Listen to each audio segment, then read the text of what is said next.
Welcome to SYNC-O-WICZ, hosted by the fearless Linda SYNC-O-WICZ. She's syncing you up with the latest in election integrity, from breaking headlines to critical updates you won't hear anywhere else. With Linda, it's facts first as she leads the fight for one vote for one legal voter. Stay informed, stay empowered. Let's jump in.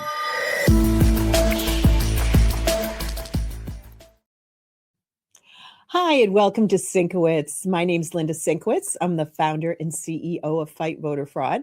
You're watching us on OBBM Network TV, and thank you so much for tuning in this week. Now, my guest this week is Dominic Rapini. We had him on early on when we first started doing our programs, and he is the CEO of Coralt Solutions, so we will be getting to him very shortly. So the states we're going to be discussing this week: Idaho, Maryland, Massachusetts, New Hampshire, Wisconsin. Then we'll go to our election and voting terms. We'll go to our trivia question. We have our national news. Then we'll go to our vote notes. And as all of you know, at the very end, you have my final thoughts. So let's jump in right now with Dominic Rapini. Dominic, thank you so much for coming on. Good morning, Linda, and Merry Christmas to you and all your viewers out there. Oh, you too. Thank you. So, what would you like to talk about? Well, everyone should know that I'm in the world of cybersecurity. As much as I desperately wanted to serve our state as the Secretary of State, that was not in the cards until we fix our registration problems in the state. So I'm finding other ways to serve, and providing information to Connecticut patriots like yourself and the people on this podcast. I want to make sure everyone understands that we are still very much in a fight for our lives, and fight for our electoral lives, if you will. And we have some great champions out there like Linda, everyone's working together as, quite frankly, it's almost a concerted effort, right? And so you'll see a lot of things that Linda's been doing for years is being adopted at the federal level. So one of our great champions out there is the head of the Civil Rights Division, Harmeet Dillon. She's absolutely a rock star in the federal government, just like so many people in the Trump administration. She's competent. She's smart. She has a plan. And she's just out there not trying to create anything new, but just trying to put more teeth and to get our states to enforce the laws that are already in the books. So, for example, HAVA, the Help America Vote Act, is that's something that she's out there working on right now. And we're going to do a deep dive on that. And of course, the NVRA, the National Voter Registration Act, which Linda and I spent a lot of time working on together. Oh, yeah. And, we think a lot of the NVRA really was opened up a Pandora's box on a lot of the problems that we have today with, the easy, quick, unvetted, registration of voters when they go to register for a driver's license. And, what's interesting about the process is, Linda uncovers all these duplicate voters. Well, a lot of these are inadvertent because people, they show up and they got their driver's license or get it renewed. They go, "Do you want to register to vote?" And people say, "Oh, okay." Or they say, "No, I'm already registered." And Linda and I clearly remember many different cases of people complaining to us saying someone changed me from a Republican to a independent. That was very common. We saw a lot of that. And that is, and then the other thing that I've seen, I personally have talked to people in Connecticut, and I'm not going to speak to how widespread this might be because it would be conjecture, but I've literally talked to men and women who are not here illegally in the United States, or illegal immigrants, and they're registered to vote. And they came up to me because they were referred to me and said, "Mr. Dominic, I got a problem here. What am I supposed to do?" I said, "Well, how did you find out that you were registered to vote?" "Well, when I went to go do my application to become an American citizen, I was disqualified because I had committed a felony." because I registered to vote in Connecticut. And so I go, you're telling me that the way you found out is that you were registered to vote, and and what happened was you were disqualified from applying for it to be a U.S. citizen, and you were denied the American dream. And I said, well, how did you get registered? Well, some people said, well, I was in New Haven, and they're having a voter drive, and I told them, I said, someone say, oh, come on, let's register you to vote. I said, well, I'm not a U.S. citizen. Oh, well, do you have a job? Do you own a house? I said, well, yeah, I do. So then you can vote. And so they were told by political operatives who were just trying to sign them up and get them out there and then go harvest their votes later. So that's one thing. The other thing. I was going to say, I remember there was a young man from Bridgeport that had reached out to you, Bridgeport, Connecticut. We wanted the ballot stuffer, and we were trying to do something to help him out, and we didn't really know where we could go. So we had contact with, at that time, Ken Cuccinelli, who was the former deputy of Homeland Security, and he was the attorney general for Virginia. And he's the one who told us there's no recourse. Once you register and vote and you're, not a U.S. citizen, that's it. That's a felony. So his whole application got thrown out, and as far as I know, was deported. This goes back a few years ago. And so, listen, no one on this podcast is an advocate for illegal people being here illegally.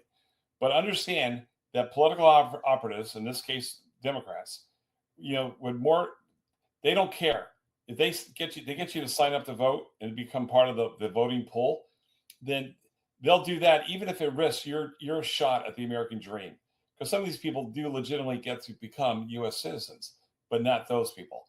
The other way it happens is when they go to register to vote, and so everyone should understand you're only one checkbox away from committing a Class D felony in Connecticut. In other words, when you go to register to vote, it says there's one box that says, "Are you a U.S. citizen?" And if you click that box, then you committed a Class D felony if you're here illegally, or even if you have a green card for that matter. And so this idea that we have an honor system for to determine if you're a U.S. citizen is just kind of ridiculous. The SAVE Act that Donald Trump has put out there as an executive order, calls for the validation of the U.S. citizenship. And when when you guys have to talk about this and defend it, just remember this empathetic approach says, if we can determine who's a U.S. citizen illegally in our voter rolls and get them to back out of it and withdraw it ahead of time before they go to vote, then we can actually help preserve for somebody their path to the American dream, right? And that's a compassionate approach that we should take. Not to mention, it's the law and order approach. So what Hamid Dillon is doing is she's asked for all the voter rolls in the United States for all 50 states, and she's scrubbing those voter rolls, and she's doing some of the work that Linda's done. She's validating some things that Linda has done, and so, for example, this is amazing. She's already, with only 29 states complying, okay, she's identified 260,000 deceased individuals on her voter rolls. Now think about that. You're able to do, so what are you doing when you're taking the voter rolls? You're comparing them to the Social Security database. You're comparing them to the Homeland Security, I forgot the name of the database, but there's the alien verification forms, right? You do all this stuff online, and you're doing it in one big fell swoop. She's identified thousands of non-U.S. citizens. Remember, Virginia a couple of years ago had 7,000 non-U.S. citizens under voter rolls, right? Texas identified another couple thousand. So they are out there.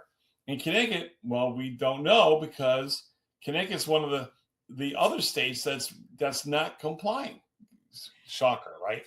Oh, in fact, by the way, in North Carolina alone, they had to remove 100,000 illegal voters off their voter rolls. So the work she's doing here is just fundamental data hygiene, right? It should be voter roll hygiene. It's nothing crazy. Nobody's being disenfranchised, right? We're just making sure that the people who are out there, on their voter rolls need to be there. And as Linda is famous for saying, one vote for every legal voter. That's all she's trying to do. Well, what the government is doing for DOJ is they are not building a database using all the voters' information.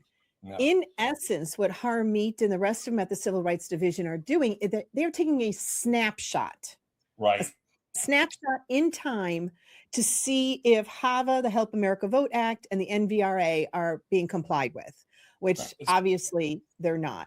And so far, the ones that have given them all the information that they have requested out of all these states are only 4 states. That's it. You even have some Republican states that are so worried that, they're building they're not. They're not. They just want to see where we're at. This is the first step. And it's just amazing all the information that they have already found out. So listen to this context. 14 states are suing the DOJ over this requirement. What are you defending, right? 10 states, including Connecticut, just haven't really. They're talking about, Stephanie Thomas, I believe, said this is a troubling request, and it's concerning, and so this is the best part of it. This is the hypocrisy. Oh yes, the Have the tissue box. The world's smallest violin. My heart bleeds. Yep. So everyone should understand that the state of Connecticut for years has been paying $35,000 a year to an organization called ERIC, right? And ERIC is an NGO supposedly headquartered in Washington, D.C., that where we send all of our voter rolls to them, and then they scrub them and they come back with information for us, and other states send their databases to them, and no one has complained about the nefarious opportunity for them to put all these together in one database. In fact, how do we know they haven't already done that, right? And that data then comes back, and we know that data is coming back out to NGOs and used in voting against voting drives against Republicans. So we're paying money for the privilege of them having our data, but we're not sending that data to our own federal government. I mean, I think that's an amazing point of hypocrisy. Right. And the ERIC system only has 28 states that are involved in it. So they can't even compare against all 50 states. And the time frame it takes them to do the job that they were supposed to do, there's months delay. Right. So, I mean, we definitely need to have that third party that can actually clean the voter rolls, which come 2026, I know you'll be hearing about a company that is capable of doing that. And 10 states have withdrawn from ERIC. Based on, like Alabama was one of the first to get out of it. So, this is a point where resistance is so counterproductive for the good of the American people. It's really it's mind-boggling. And so here in Connecticut, what we don't have is a centralized real-time database of our voters. Now, we have 169 towns with these hardworking registrars, 80% of whom are they're part-time. Linda and I analyzed, and they're older. They tend to be retired people who have grandchildren, and they don't want to be working 14 days, of early voting for a primary when it's 10 people a day showing up. But they're doing the work, and some of them may be a little technology challenged. I know that because I've met them, and they're incredible people. But they do the work, and we're relying on them to look up obituaries to see who died, or get a tip from somebody, or get information from Linda to help them clean their voter rolls. And so instead of having a centralized database where all this data is real time, and then connecting it to the federal government, to the Social Security database, like they do in Georgia, and just do a real time authentication. I mean, I can help her set that up in a day if she cared about doing that. So we don't have that. The other problem we have is our absentee ballots. I think the whole thing is a mess. And one of the challenges with absentee ballots is that there's they can send out the applications for absentee ballots en masse, like thousands and thousands of them from a town. In fact, a bunch of towns abused that in 22 and had to be reprimanded. The Democratic town committees all did this. And they're sending them out. They're pre-signing them. Oh my God, it was just awful. Yeah, it's a mess. I believe that some common sense regulations around absentee ballots would be No political operative should ever be allowed to touch an application or a ballot. Only up to 5 family members per person. That's it. Mhm. The online database, the online registration system is a good start, but it needs to include social security numbers so you can weed out non-U.S. citizens, not driver's license numbers. Okay. Now the DMV does know who's a U.S. citizen, who doesn't, but they don't share that information by decree. So, Right. so The only person who can get that information actually is the Secretary of State here in right. Connecticut. She's the only person who is authorized, which was so unfortunate that when you ran for Secretary of State that you did not get it here in Connecticut, because had you gotten it, I know that 90% of the problems we have would have been gone. Well, listen, we're starting to run short on time, so I want to get your final thoughts. Well, listen, my final thoughts, guys, is that election integrity is a team sport, not a sport for people sitting on the sidelines. I think everyone needs to be informed what the rules are and the laws are. You need to get engaged and work as election day moderators or poll workers on election day. If you see something, you got to say something. But before you say something, make sure you know what you're talking about. If you check with Linda, right? And if you're not sure about something, and just get out there and take seriously the requirement, what our elections require. And remember, as Joseph Stalin said, elections are not decided by who votes, but by who counts the votes. So let's always remember that. Thank you, and Merry Christmas to each and every one of you. Well, thank you so much, Dominic. You're the CEO of Coralt Solutions. They're a cybersecurity company. So thank you again. We're going to go to a quick break and we'll be right back. At Fight Voter Fraud, we work to ensure every legal vote is counted and no unlawful vote ever diminishes the voice of we the people. We're fighting for you in courtrooms and communities nationwide to protect transparency, accountability, and fairness in every election. Our mission is simple: one vote for one legal voter. This is our country. This is our vote. Let's protect it together. Hi, and welcome back to SYNC-O-WICZ. Again, I'm Linda SYNC-O-WICZ. My guest was Dominic Rapini. So thank you so much, Dominic, for coming on. The first state we're going to go to this week is Idaho. Idaho Freedom Foundation from December 5th, 2025. Now, this was written by Ronald M. Nate. He has a PhD, and it's entitled Illegal Immigration and Elections. Only Idaho Votes in Idaho. And now for some good news on the immigration issue in Idaho. Our laws and our constitutional amendment prohibiting anyone but U.S. citizens from voting in Idaho elections seems to be working. Recall in 2024, House Joint Resolution 5, carried by Representative Kevin Andrus, referred to as, quote, Idaho's only citizen vote measure, unquote. It passed the legislature and put the constitutional amendment on the ballot.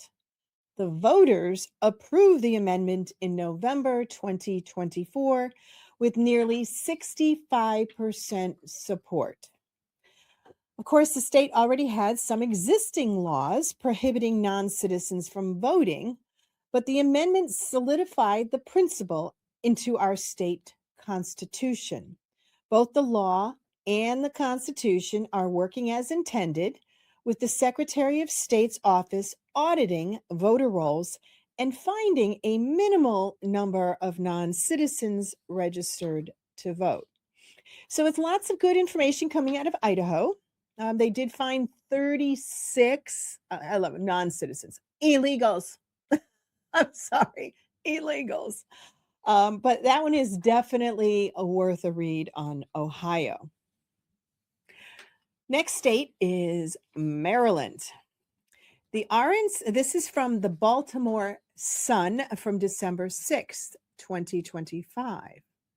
RNC, Maryland GOP sue state alleging some counties have too many registered voters. Well, there's a surprise. The Republican National Committee and the Maryland GOP filed a lawsuit Friday against state election officials alleging, quote, impossibly high, unquote, voter registration numbers days after the Department of Justice filed a similar suit. Now, the lawsuit claims Howard County and Montgomery County reported more registered voters than citizens over 18. 10 additional counties reported voter registration rates higher than 95%, a mark above the statewide rate, the suit alleges. The complaint names Jared DeMarinis, the state administration person for Maryland, 4 members of the State Board of Elections, and election officials in Howard and Montgomery counties. Maryland election officials did not respond to requests for comment. Anyway, I almost had a snarky comment on that one. I don't know. We'll wait to the end. The RNC and its attorneys previously sent DeMarinis a letter in July requesting the state's voter registration list and alleging the state violated federal law. The suit is filed under the National Voter Registration Act of 1993, that's the NVRA, which requires states to, quote, make a reasonable effort to remove the names of ineligible voters from the official voter rolls. Maryland, you are doing a very bad job. And I think they're one of the states also that has the Lazarus effect, just like Florida and Wisconsin and New York, where the dead people are taken off the list and then all of a sudden they come back on the list again. But anyway, so let's go on to Massachusetts. This is from the Milford Daily News, and this is December 8th, 2025. Massachusetts bill could allow 16-year-olds to vote in local elections, and what you need to know. In Massachusetts, several cities have passed home rule petitions that would lower the voting age for their elections, but the legislature has not yet approved them. There's a few bills in the legislature that would lower the voting age to 16 in Massachusetts local elections. There are also a couple of bills that would allow 17-year-olds to vote in the preliminary elections, including presidential primaries, if they will be 18 by the general election. The question of whether to allow 16 and 17-year-olds to vote in local elections is brewing in Beacon Hill. About 15 municipalities across the country, including ones in Maryland, California, Vermont, and New Jersey, have extended voting rights to 16 and 17-year-olds in local elections, according to Vote 16 USA, a group that advocates for lowering the voting age to 16. In Massachusetts, several cities have passed home rule petitions that would lower the voting age in the elections. For example, Boston and Brookline passed petitions to allow those 16 and older to vote in their local elections in 2022 and 2019, respectively. But to become an official ordinance, these petitions require the legislator's approval, which is not yet given. There's several bills that are going around with this, but I got to tell you, I'm not going to read the rest of this. It's ridiculous. It's ridiculous. And we know that Massachusetts is a sanctuary state. So they want to have obviously more illegals voting. Why don't we just put 2-year-olds? Oh, wait a minute. There are some people that are doing that already. They're putting their dogs on registrations, and dogs have voted and cats have voted across the country.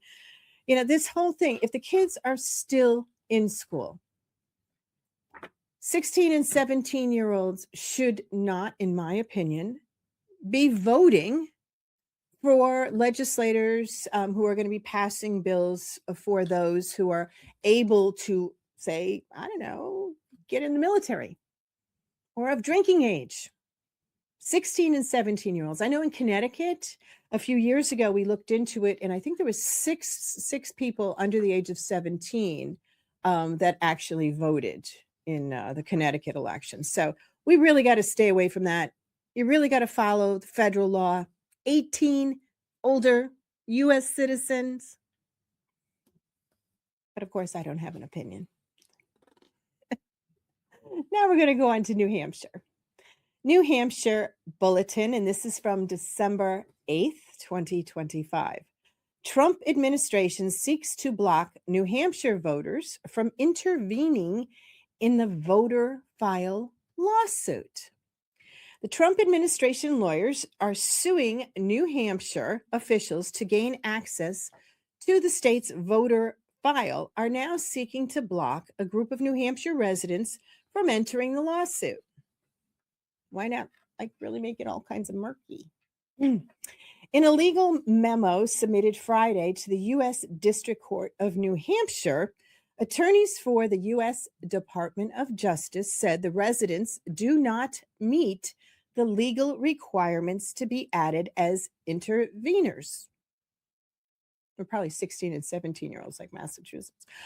In September, the Justice Department brought a lawsuit against New Hampshire Secretary of State Dave Scallon, seeking to compel Scallon to hand over the state's voter file so federal officials could check if it was ineligible with New Hampshire voters.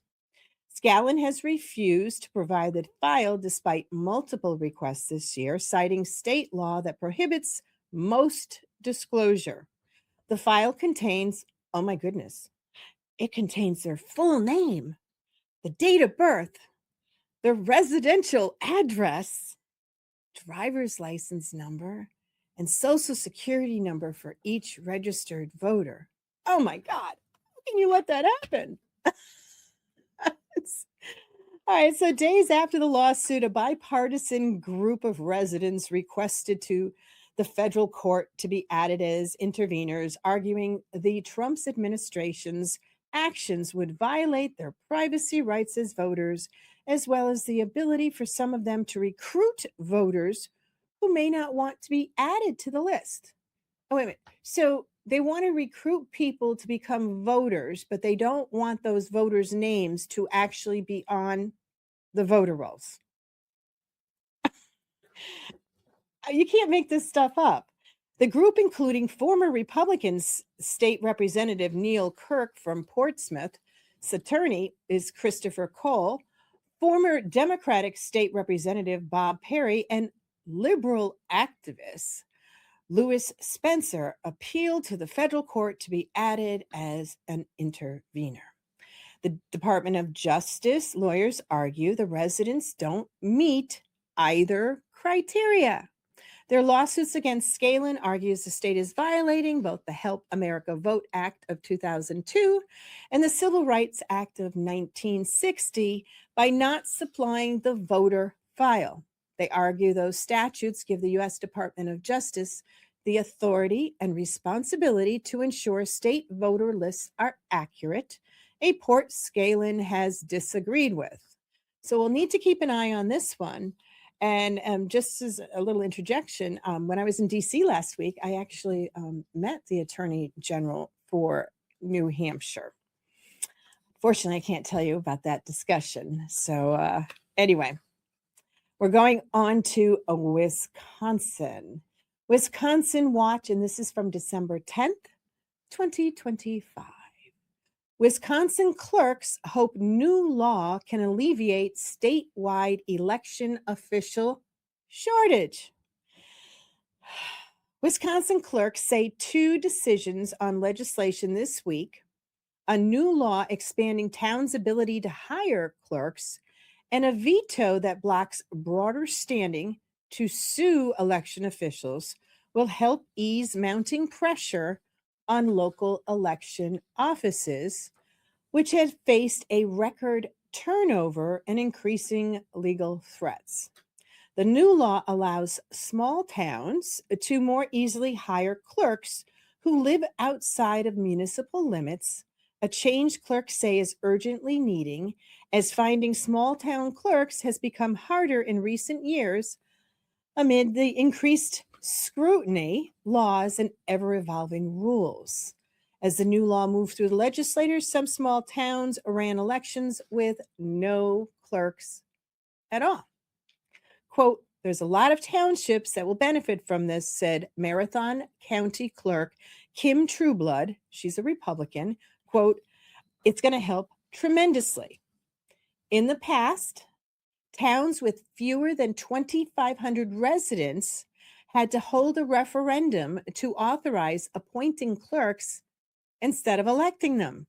That took time, and the election requirement restricted who could serve, since elected clerks, unlike appointed clerks, must live within municipal boundaries. The law does allow towns to switch to appointing clerks after a vote at a town meeting. It also eliminates another hurdle. Now, this again is in Wisconsin. In the past, even if a town approved the switch, it couldn't take effect until the end of a term. The law lets towns make the change immediately if the clerk position is vacant or becomes vacant. Now, the reason that's critical is because between 2020 and 2024, more than 700 of Wisconsin's municipal clerks left their posts, the highest churn in the nation, according to the Bipartisan Policy Center. Trueblood said this proposal won't be a complete fix to the clerk shortage, but will go a long way toward easing it by allowing municipalities to recruit more broadly. Wisconsin has so many problems. You have to keep up with the security of everything, and their voter rolls are an absolute disaster. Okay, so now we're going to go on to our election and voting terms. This is from Ballotpedia, and I checked on this on December 14th, 2025. Our word for the week is block voting. Block voting is a system in which a voter can select as many candidates as there are open seats. So that's block voting. Now we're going to go on to our trivia question, which I have in front of me this week. Our trivia question of the week: the first successful recall election in the United States was the 1911 recall of Hiram Gill from his position as the mayor of what Western city? So I want you to think about that. We're going to go to a break, and we'll be right back. We need your help to ensure one vote for one legal voter. Join Fight Voter Fraud. Request training, get the potential double-registered, double voter data for your town, and donate to support the fight. Visit fightvoterfraud.org, because election integrity starts with you. Hi, and welcome back to SYNC-O-WICZ. I'm Linda SYNC-O-WICZ, the founder and CEO of Fight Voter Fraud. And again, you're watching us on OBBM Network TV. Before we went to break, I had given out the trivia question. The trivia question for this week: the first successful recall election in the United States was the 1911 recall of Hiram Gill from his position as the mayor in what Western city? Seattle, Washington. That's the answer. West Coast. So now we're going to go on to our national news. This is from Smart Cities Dive from December 10th, 2025. The DOJ expands litigation seeking to enforce access to voter records. The Trump administration is now suing 14 states for refusing to turn over their full voter rolls. Cities should allocate resources to data security and due process protocols to prepare, a legal expert says. The Justice Department is suing 6 additional Democratic-led states for not giving the federal government sensitive registered voter information, including driver's license numbers and the last 4 social security numbers. And that brings it up to the total of 14. You know what? I bet they're also asking for their full name and their residential address and the date of birth. The DOJ announced December 2nd it had filed federal lawsuits against Delaware, Maryland, New Mexico, Rhode Island, Vermont, and Washington for allegedly not complying with the Civil Rights Act, the National Voter Registration Act, and the Help America Vote Act. This follows September 16th lawsuits against Oregon and Maine, and September 25th lawsuits against California, Michigan, Minnesota, New York, New Hampshire, and Pennsylvania. The DOJ will likely sue more Democratic states, Connecticut, and local governments need to take steps to safeguard their voter data now, a legal scholar told Smart Cities Dive.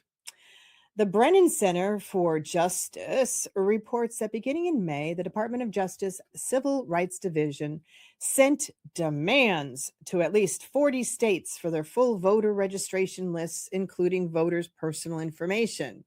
To date, only Indiana and Wyoming have provided those lists. Apparently, they don't have anything to hide.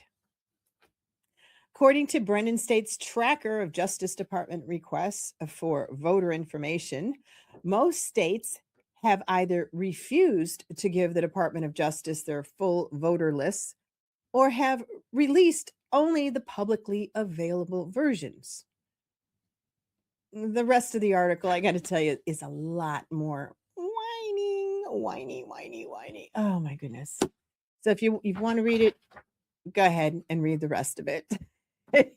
I'm just, oh my goodness. So now we are going to our vote notes. And this is from Stateline, December 10th, 2025. Republicans in Congress eye more power for states to remove voters. So the Republicans in Congress want to give states more authority to remove ineligible voters, including non-citizens, illegals, and people who have moved or died from voter rolls, seeking to reinforce the Trump administration's own push to scrub the list. At a U.S. hearing on Wednesday, lawmakers weighed challenging a landmark federal voter registration law, the 1993 National Voter Registration Act, the NVRA, which requires states' motor vehicle agencies to offer residents the opportunity to register to vote. Some conservatives say the law makes it too difficult for states to keep their voter rolls up to date. We absolutely need to take that out of the law. The Motor Vehicle Department, the NVRA, National Voter Registration Act of 1993, was put into place to make it, quote, easier to register to vote. And it allowed the Motor Vehicle Department in each of the states to register people to vote when they are coming in for their driver's license. It has become an absolute disaster. I mean, you go in there even if you have your green card, you can get a driver's license. But what they're now doing is registering them to vote, whether they know it or not. And as we heard earlier in the program with Dominic Rapini, I mean, they're doing it without their knowledge. And some of these people wanted to become U.S. citizens, wanted to do it the right way. But once they're registered to vote, mean, there still is a way to get off without having the federal charges. But when you check the box saying that you're a US citizen, which is what you need to do, whether you understood it or not, if someone is telling you, oh, check here, or they're doing it on their own, it does take the rights away from people who really do want to become US citizens. But then you also have the nefarious ones. What easier way to register to vote than to go to the Department of Motor Vehicle, whether they ask you for the appropriate information or not? I don't know. But they can also change your party if you were already registered. We had countless complaints from that I've heard through the years just here in Connecticut. So doing away with having outside agencies registering you to vote. I believe here in Connecticut, you can get registered to vote through state agencies and all this other stuff. And I remember when Dominic Rapini was running for Secretary of State, and he was testifying against a bill here in Connecticut. And he said, well, why don't you have the sanitation department register people to vote as well? Because it's not their job either. I mean, we really have to look at this. Forget about convenience. We want to have only Americans, US citizens, voting. Personally, I think the voter rolls in just about every state are almost too far gone to fix. We really need to start from scratch. I mean, do letter A through K one year, and then do, L through Z the next year, with certain verification things in place, whether it's a thumbprint or an eye scan. I mean, you just have to make sure it's you voting and that you're a US citizen. Because otherwise, you also still have dead people voting. People going in and voting in their place, either in person or through absentee. And again, absentee ballots, I believe, should only be used in extreme circumstances. They are so abused. It is incredible. I mean, finally, you are starting to see some of the stuff that was brought forward in 2020, but covered up as, conspiracy theorists, etc., with all of that from the far left media. And I actually, a few months ago, decided I just really don't want to hear about 2020 anymore, because we know that there were fraudulent votes. We know the stuff was stolen. This period of time in history, they're going to be looking back at this and going, oh my God, how could the United States of America let our voting system go this far awry? I mean, how can we do this? The hundreds of thousands, if not millions of people who fought for our country, for us to have the right to vote. Think about that. The people that left Europe and came over here to the United States because they wanted freedom. They didn't know what they were walking into, but they knew that they were fighting so that everybody's vote counted, everybody's voice who was a citizen could be heard. And what's happened in the last decade or two? Our United States of America has been being destroyed, absolutely destroyed. We don't get into the machines and all of that, but is there manipulation? Were there manipulation with the numbers? Absolutely. Look at the stuff that Marley Hornick has brought forward. She's the one who is suing Letitia James in New York and the New York elections. Andy Thompson from Nevada, his lawsuit, he's actually made it into the Supreme Court in Nevada. And I'm going to give you a quick little heads up. On Thursday of this week, we're actually going to have a special show that we are taping for Andy Thompson in Nevada to give everybody all the information about what has gone on in Nevada. It's absolutely incredible. We had him on maybe about a month ago to talk about the stuff, but it's crazy. And we see all this stuff going on. During the break, my technical producer here, Tim, said, you can't make these stories up. I can't believe all this stuff that is going on. We are here to educate you on what is going on. And as you can see, I'm a little unfiltered. Just a teeny little bit unfiltered with what I discuss, but I love my country. I'm a patriot. I want all the best for the United States of America. And I will not allow our country to be taken over by illegals and foreigners and the Democratic Party, who cares more about illegals and criminals than they do their own people. And I'll tell you, that includes the state of Connecticut. I love Connecticut. This is where I was born, raised, and I know this is where I'll stay. But we're a sanctuary state, and all we do is cater to the illegals. We don't even take care of our seniors. We don't take care of our military people. That is what we should be doing. And I am here to continue the fight. The quiet, shy person that I am. Well, once again, I want to thank everybody for watching us on OBBM Network TV. Again, all I want to do is educate the public on what's going on across the country. And you got to stay tuned, because there's going to be a lot of things that we're going to talk about that you as an individual can do. Everybody can get involved, even just a small little bit. So once again, thank you again for watching. If you have any comments, send them to info@fightvoterfraud.org. We answer all the emails we get. Don't forget to click on and share. Thank you again. Find us on OBBM Network TV, Rumble, YouTube, and I will see you next week.